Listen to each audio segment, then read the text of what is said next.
Bismillahirrahmanirrahim. Assalamualaikum warahmatullahi wabarakatuh.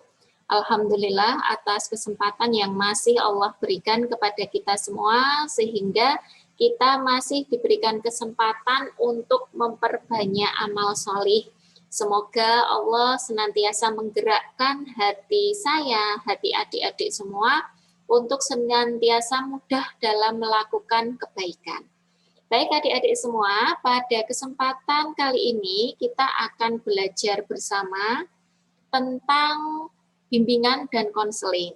Saya yakin adik-adik ketika dulu ya berada di bangku SMP, di SMA itu tidak asing tentang istilah guru BK seperti itu.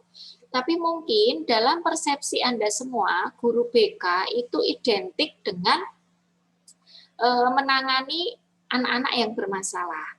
Tapi sebenarnya pandangan seperti itu kurang tepat. Nah, kita akan membahas apa sih sebenarnya yang dimaksud dengan keprofesian bimbingan dan konseling.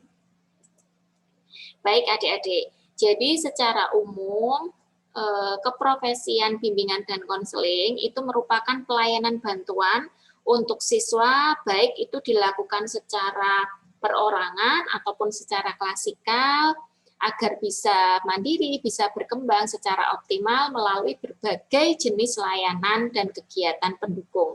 Jadi di sini yang namanya BK itu idealnya dilakukan dengan berbagai jenis layanan. Tidak hanya satu layanan saja, misalkan konsultasi seperti itu, tapi ada variasi pelayanan yang diberikan oleh BK.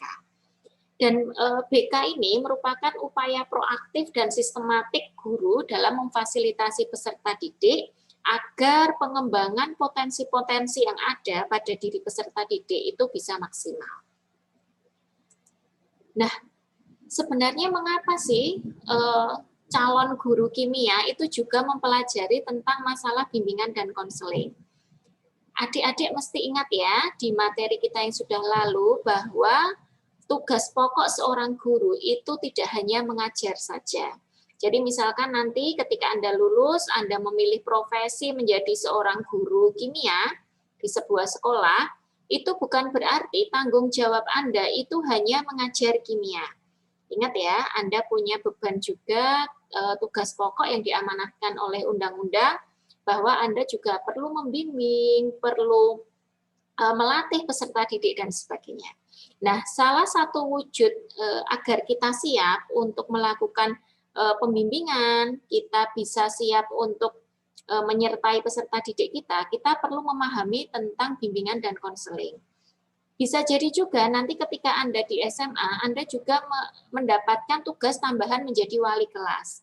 Nah, di sini kan jelas ya bahwa sebenarnya fungsi BK itu tidak hanya melekat pada guru BK saja. Harapannya ketika semua guru itu memahami tentang prinsip-prinsip fungsi-fungsi dari bimbingan dan konseling, harapannya ketika kita menemui di kelas ada siswa yang bermasalah, terlihat menunjukkan gejala-gejala yang sudah tidak baik, kita bisa mengatasi dari awal, lebih awal seperti itu. Nah, Anda perlu sadari ya Dek ya, bahwa siswa di sekolah itu terdiri dari beragam karakter. Punya potensi masing-masing, latar belakang sendiri, keunggulan sendiri, masalah sendiri, dan semua siswa itu memerlukan layanan bimbingan dan konseling. Nah, ini yang seringkali kita salah kaprah ya, kita menganggap bahwa BK itu hanya identik untuk dalam tanda kutip anak-anak yang bermasalah. Padahal sebenarnya semua siswa itu memerlukan layanan bimbingan dan konseling. Nah, untuk yang awalnya, kita perlu memahami dulu adik-adik, sebenarnya apa sih perbedaan antara bimbingan dan konseling. Jadi kalau bimbingan itu merupakan semacam kita mengarahkan, nasihat, saran, dan bimbingan itu berada pada tahap pramasalah. Jadi masalah itu belum ada. Jadi misalkan seorang wali kelas sebelum mengajar kimia, dia menyampaikan nasihat-nasihat dengan harapan peserta didiknya itu tidak terjerumus pada hal-hal ataupun pergaulan yang tidak baik. Itu disebut dengan bimbingan. Nah, sedangkan konseling itu berada pada tahap pasca masalah. Jadi misalkan Anda sebagai wali kelas masuk ke kelas, Anda mengidentifikasi ada siswa yang bermasalah. Misalkan dia malas, tidak punya motivasi untuk belajar. Lalu di sini Anda berusaha mendampingi, memberikan bantuan, itu namanya konseling. Itu nggih bedanya. Jadi kalau bimbingan itu belum ada masalah, kalau konseling itu tahapnya sudah ada masalah yang kita temui. Nah, dari pengertian ini tentunya kita bisa melihat secara gamblang ya Dek, bahwa sebenarnya bimbingan dan konseling itu berarti tidak hanya identik dengan siswa-siswa yang bermasalah saja. Siswa-siswa yang notabene mungkin perilakunya itu tidak ada masalah, perilakunya dalam koridor norma-norma yang baik, itu juga tetap memerlukan bimbingan. Nah, selanjutnya ada beberapa fungsi dari BK. Yang pertama itu adalah fungsi pemahaman. Jadi bagaimana seorang guru itu membantu peserta didiknya paham tentang potensi apa yang dimiliki oleh diri peserta didik dan juga lingkungan. Ini banyak sekali ya Dek ya yang bisa kita lakukan, misalkan kita bisa melalui komunikasi secara intens kepada peserta didik kita, ataupun misalkan kita bisa juga memberikan ini ya, kita melakukan observasi dan sebagainya.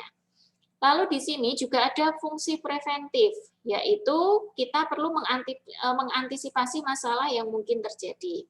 Selanjutnya ada fungsi pengembangan. Jadi di sini guru membantu peserta didik mencapai tugas perkembangan. Masalah tugas perkembangan ini nanti kita akan belajar secara detail di mata kuliah perkembangan peserta didik. Lalu ada juga fungsi penyembuhan, lalu ada fungsi penyaluran. Anda mungkin ingat ya, Anda dulu ketika memilih jurusan, memilih mau masuk kuliah di prodi apa, itu Anda seringkali curhat cerita ke guru Anda. Nah, ini memang salah satu fungsi dari BK, itu adalah fungsi penyaluran. Bisa juga sebenarnya tidak hanya terbatas pada masalah pemilihan karir ataupun prodi pilihan untuk studi lanjut, tapi juga bisa juga pada pemilihan ekstrakurikuler. Selanjutnya ada juga fungsi adaptasi, fungsi penyesuaian. Jadi harapannya melalui layanan bimbingan dan konseling, siswa itu merasa nyaman di sekolahan, bisa menyesuaikan diri. Selain itu juga guru berupaya agar pelaksanaan pendidikan, penyelenggaraan pendidikan itu bisa sesuai dengan karakter peserta didik. Ada juga fungsi perbaikan. Jadi sesuatu misalkan punya kebiasaan yang kurang baik, itu nanti guru bisa mendampingi untuk memperbaikinya. Misalkan siswanya itu kedisiplinannya sangat kurang sekali. Nanti secara bertahap seorang guru bisa membuat kontrak belajar, membuat kesepakatan bersama agar kedisiplinan dalam diri siswa bisa meningkat. Lalu fungsi fasilitasi, yaitu memberikan kemudahan kepada peserta didik dalam mencapai pertumbuhan dan perkembangan yang optimal. Jadi di sini tugas seorang guru ataupun fungsi BK itu sebagai fasilitator. Bagaimana kita bisa menyelenggarakan program-program pendidikan yang itu nanti bisa mengoptimalkan potensi yang dimiliki oleh peserta didik kita. Yang terakhir adalah fungsi pemeliharaan, yaitu dimaksudkan agar situasi yang misalkan sudah dibangun itu sudah bagus, itu bisa bertahan. Nah, mungkin itu sekilas adik-adik kaitannya dengan keprofesian bimbingan dan konseling, hanya sekedar pengantar saja. Nanti untuk lebih lanjutnya kita bisa melanjutkan diskusi di forum kelas seperti itu. Ini hanya sebagai pengantar saja. Baik, saya akhiri. Wassalamualaikum warahmatullahi wabarakatuh.